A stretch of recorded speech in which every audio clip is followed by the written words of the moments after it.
নারায়ণগঞ্জের রূপগঞ্জ উপজেলায় স্বাস্থ্য কমপ্লেক্স ও সরকারি ক্লিনিকগুলোতে ইদানিং হাম রোগীর ভিড় লক্ষ্য করা যাচ্ছে। বিশেষ করে রূপগঞ্জ ইউনিয়নের শাহবাজপুর এলাকায় অবস্থিত ৫০ শয্যার উপজেলা স্বাস্থ্য কমপ্লেক্সে উল্লেখযোগ্য হারে বেড়েছে শিশু রোগীর সংখ্যা। হাসপাতাল কর্তৃপক্ষ জানায়, বর্তমানে এখানে ১১ জন হাম আক্রান্ত শিশু ভর্তি রয়েছে।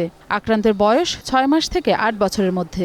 প্রতিদিন গড়ে ৪ থেকে ৫ জন নতুন রোগী ভর্তি হলেও সুস্থ হয়ে বাড়ি ফিরছেন ৩ থেকে ৪ জন।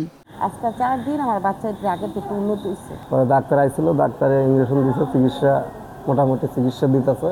চিকিৎসা খুবই ভালো ছিল, এখন আল্লাহর রহমতে ও সুস্থ হচ্ছে। চিকিৎসকদের মতে সচেতনতার অভাব এবং সঠিক সময়ে টিকা না দেওয়ায় এই প্রকোপ বেড়েছে।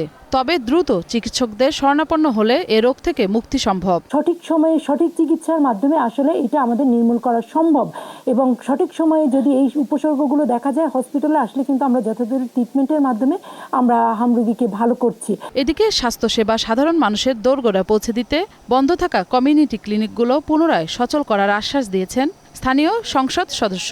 ক্লিনিকগুলো আমরা অত্যাধুনিক একটা বানাবো, আর ওইখানে যাতে ডাক্তাররা সবসময় থাকে, কারণ একটা ওই রকম পরিবেশই করব যাতে আপনার ডাক্তাররা সবসময় থাকতে পারে, ডাক্তাররা যাতে ভালোভাবে ওইখানে যাতে রুগীদের দেখতে পারে, এটাকে ব্যবস্থা করব। সার্বিকভাবে হামের চাপ বাড়লেও উপজেলা স্বাস্থ্য কমপ্লেক্সের চিকিৎসক ও স্বাস্থ্যকর্মীদের আন্তরিকতায় সন্তুষ্ট রোগীরা। সঠিক সময়ে টিকা প্রদান এবং সচেতনতাই এই পরিস্থিতি মোকাবেলার মূল চাবিকাঠি বলে মনে করছেন সংশ্লিষ্টরা। মৌসুমী মৌ, গ্রিন নিউজ ডেস্ক।